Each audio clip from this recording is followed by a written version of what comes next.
Imagine a little girl in oversized glasses and hand-me-downs, standing tall in a classroom, where every whisper is a dagger aimed at her size, her skin, her voice. Now picture that same girl decades later, perched on a purple throne in front of millions, tossing her head back with a laugh and a single phrase that stops the world. "How you doin'?" That is Wendy Williams, from the fat-shamed kid in Ocean Township to the unfiltered empress of daytime television. In 2025, her empire is worth $5 million. Her name is carved on the Hollywood Walk of Fame, and her trophies include Billboard Radio Awards, Daytime Emmy nominations, and a permanent display at the Smithsonian. But the real story isn't the glitter. It's the private palaces where she licks her wounds, the engines that carry her forward, the family that refuses to let her fall, and the heart that still beats loud enough to drown out every hater. Come closer. We're about to walk through the doors she usually keeps locked. The first door opens onto a childhood that tried to break her. Early life and challenges. Wendy Joan Williams arrived on July 18, 1964, in Asbury Park, New Jersey, where the salt air mixed with the smoke of burning cars during the 1970 riots. Her parents, Shirley and Thomas, were educators who believed knowledge was armor. Shirley taught special needs children to read. Thomas became the first black principal in Red Bank in 1969. When Wendy was 5, the family fled the violence for the manicured lawns of Ocean Township, a place that looked like safety but felt like exile. White faces stared from every porch, and white voices filled every hallway. Wendy was taller, rounder, and blacker than anyone in her class. The taunts started early and never stopped. "Big girl," "Fatso." One afternoon, a pack of kids shoved her into a gym locker and slammed the door, laughing as she pounded and cried. She still hears the echo. Home was supposed to be refuge. Shirley read to her every night, teaching her that difference could be strength. Thomas told stories of integrating schools, showing her that doors could be kicked open. Yet even there she felt the squeeze of comparison. Her older sister, Wanda, was the prodigy who skipped grades and headed to Tufts at 16. Her younger brother, Tommy, was the easygoing athlete. Wendy was the loud one, the one who grabbed the microphone at Tommy's Little League games and announced the plays like she was born for it. The family loved her, but love came with expectations. Sit straight, speak softer, be less. She tried. She failed. She ran. At 15, after a screaming match about her attitude, she hitchhiked to the boardwalk and spent the night under the pier, salt wind whipping her tears. Dawn brought her home, arms open, lesson learned. Family bends, but does not break. Money was never lavish. Summers at the shore meant helping her parents with catering gigs, folding napkins. For tips, asthma attacks left her gasping on the playground, a physical echo of the social chokehold. Every hardship carved another line into the woman she would become, someone who would never again let the world tell her to be small. From those raw edges, a voice emerged that refused to be silenced. Let's follow it to the airwaves. Career journey. Wendy Williams never auditioned for stardom. She demanded it, voice first, heels second. Her ascent began not in a velvet-lined studio, but in the fluorescent hum of a Boston College radio station, where a skinny girl with a big mouth learned that words could bend steel. At Northeastern University, she chased a communications degree, graduating in 1986 with a resume padded by an internship at WXKS. There she shadowed Matt Siegel, fetching coffee and dreaming of the day the mic would be hers. By 1987, she was in St. Croix, U.S. Virgin Islands, spinning calypso records on WVIS for insomniacs who didn't know they needed her yet. The overnight shifts were lonely, the pay laughable, but the rhythm of the islands taught her how to ride a beat and how to make silence uncomfortable. Washington, D.C. came next, a brief stop at Wallam, where she sharpened her edge on urban audiences hungry for more than top 40 playlists.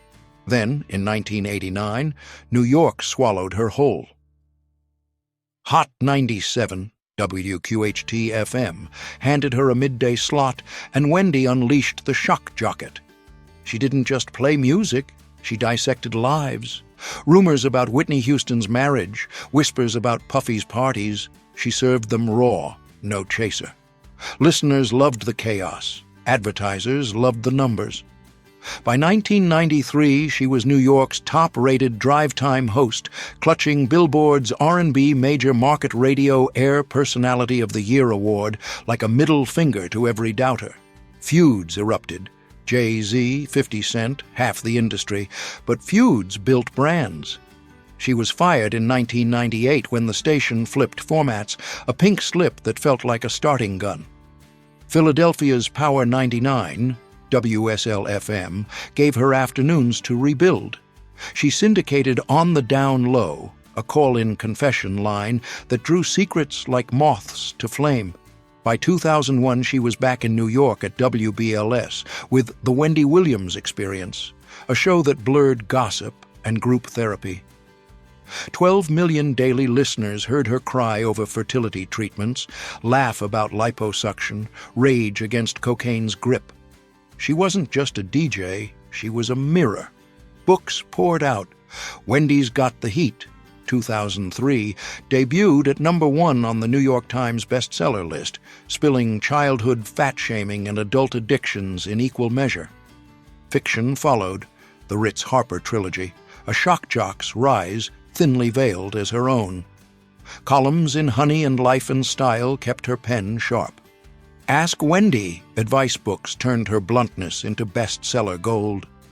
Television tested her in 2006 with VH1's The Wendy Williams Experience, a talk variety hybrid that teased her small-screen hunger.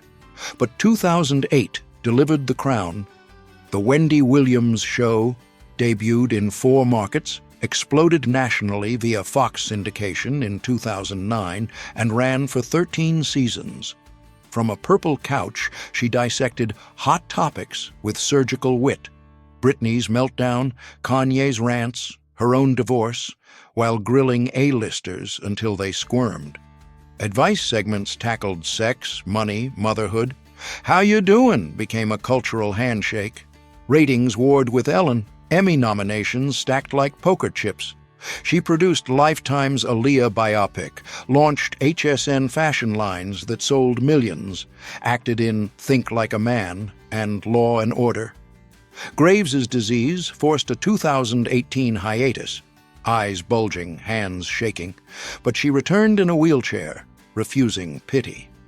COVID paused her again in 2021. Shoulder fractures followed.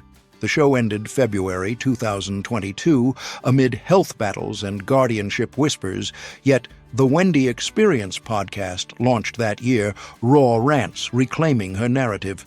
In 2025, reruns air, royalties flow, HSN residuals pad the $5 million net worth.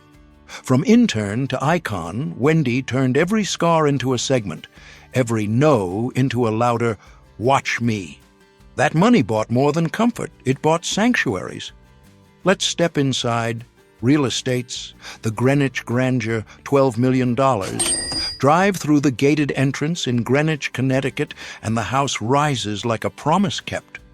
Wendy bought it at the height of her television reign, a place big enough for family gatherings and private breakdowns. You step into a foyer where a crystal chandelier hangs like frozen applause, light scattering across marble floors that stretch toward a dining room built for 20. Custom cabinets display china collected from Paris flea markets and Tokyo gift shops, reminders that she has circled the globe on her own terms. The kitchen is where the real magic happens. Dual ovens wait for her peach cobbler recipe. A massive island serves as both cutting board and war room for brainstorming segments, and a butler's pantry hides the mess of entertaining.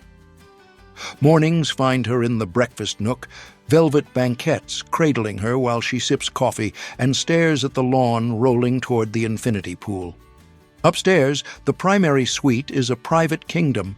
A gas fireplace crackles on cold nights. A spa bathroom offers a soaking tub deep enough to drown doubts, and a balcony hovers above the water like a throne over her domain.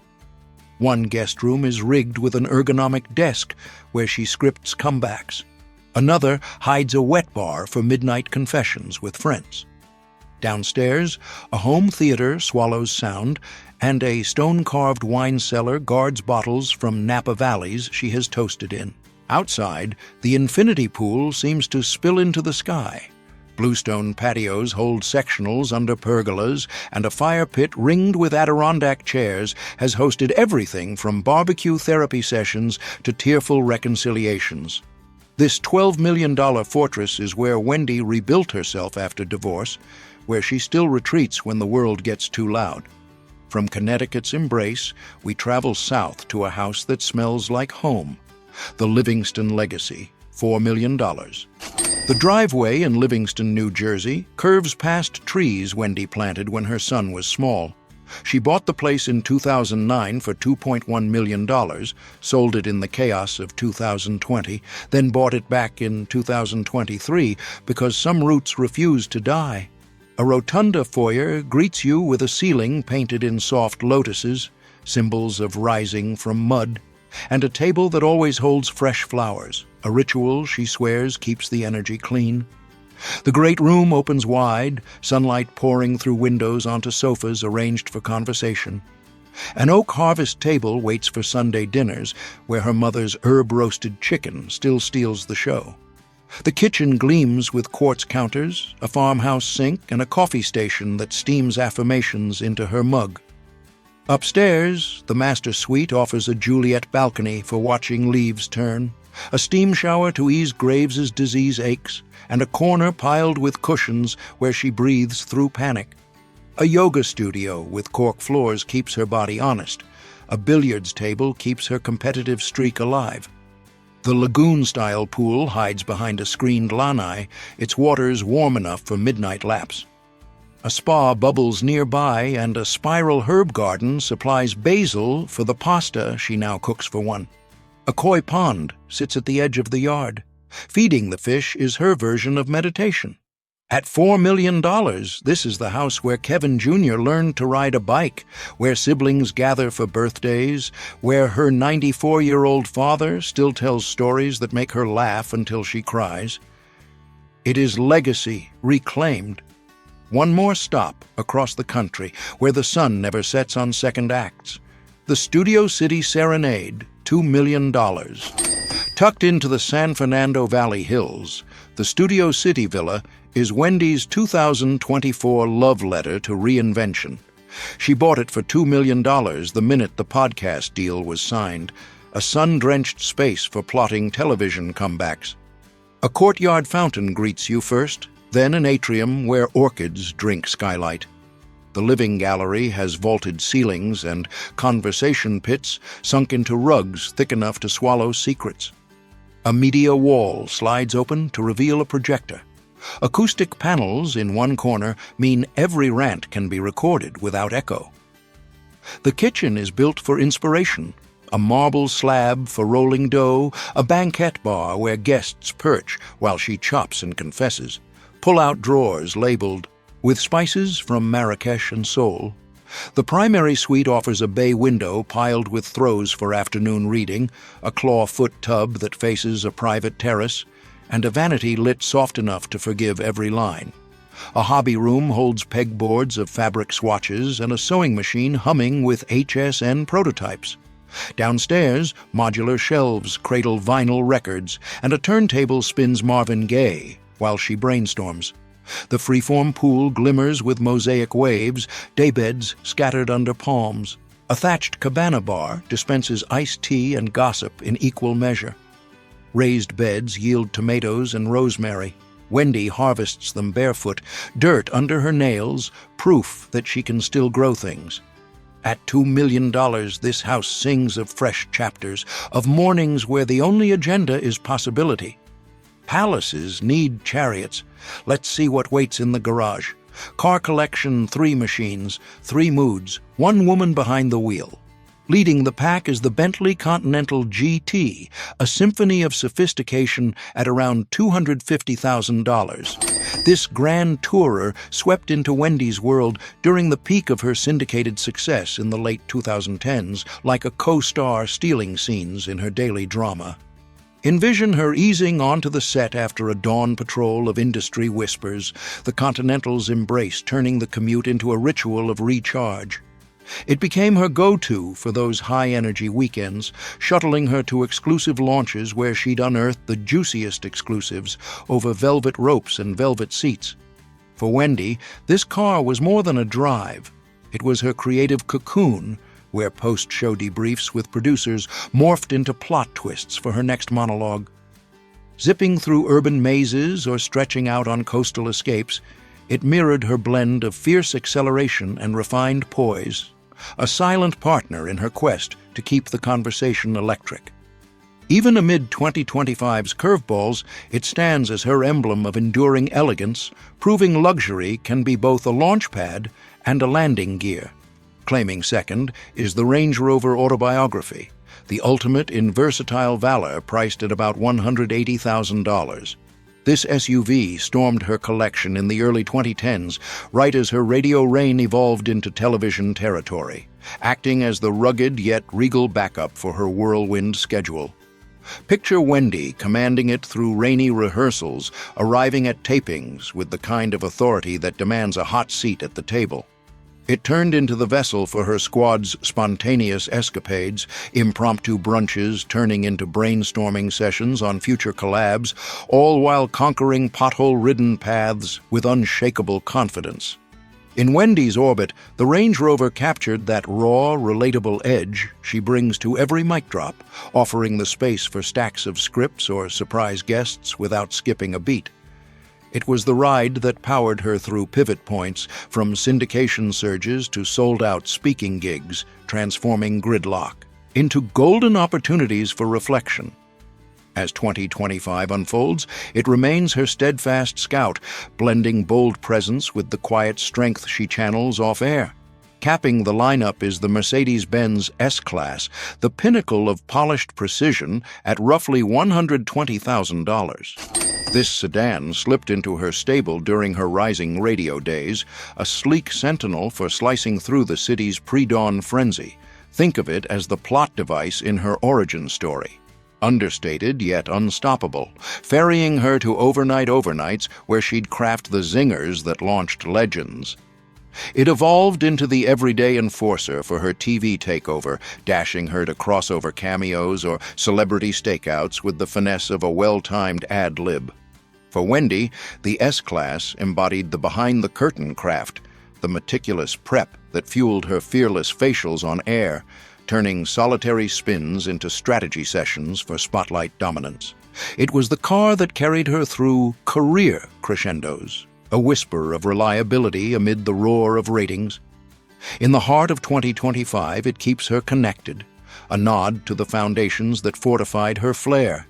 Metal and memories worth over $1 million in money, infinitely more in mileage. Behind every wheel is a heart that has loved, lost, and loved again. Personal life. Wendy's romantic resume is short but seismic. She married Bert Girigori in 1989, a radio romance that burned bright and ended quietly in 1993. No children, no bitterness, just a fond footnote. Then came Kevin Hunter in 1997, a producer with a plan and a ring. Their wedding was a 300-guest spectacle of jazz and joy. On August 30th, 2000, Kevin Hunter Jr. arrived, Lil Kev, the light that softened every edge. For 2 decades, they built an empire together, until an affair and a secret baby shattered the frame. Wendy filed in April 2019, finalized in January 2020, and walked away with her name, her company, and her dignity. 100% fabulous, she declared, and meant it. Scandals have shadowed her like perfume. The 2003 Whitney Houston interview turned into a screaming match heard around the world. Feuds with rappers became diss tracks. Her marriage collapse became tabloid soup. In 2024, the Lifetime documentary tried to paint her as a tragedy. She sued for $250 million and called it exploitation. She has apologized when apologies were due, fought when fighting was required, and never once played the victim. Family is her oxygen. Kevin Jr., 25 and freshly graduated from Syracuse, is her mirror and her motivation. They float in the Greenwich pool plotting his broadcasting future. Siblings Wanda and Tommy orbit close. Wanda with intellectual sparring, Tommy with quiet logistics. Her father Thomas, 94, still commands the room with stories of segregation and triumph. Shirley passed in 2019, but her recipes live on in every kitchen Wendy owns. Community is where she pays it forward. The Be Here Foundation, launched in 2018, fights addiction with the ferocity of someone who has been to the bottom. HSN proceeds fund foster care scholarships. In 2025, she quietly backs dementia research, turning her own diagnosis into someone else's lifeline. Her personal life is the ultimate hot topic, messy, magnificent, and unmistakably hers. From a locker in Ocean Township to 3 villas with infinity pools, from overnight radio shifts to a $5 million legacy, Wendy Williams has lived every headline she ever read. If this tour left you inspired, laughing, or ready to spill your own tea, hit that like button, subscribe to the Celeb Insider, and tell us in the comments whose empire you want to explore next. Turn on notifications, because the hottest topics are always the ones we live out loud. How you doing? See you in the next one.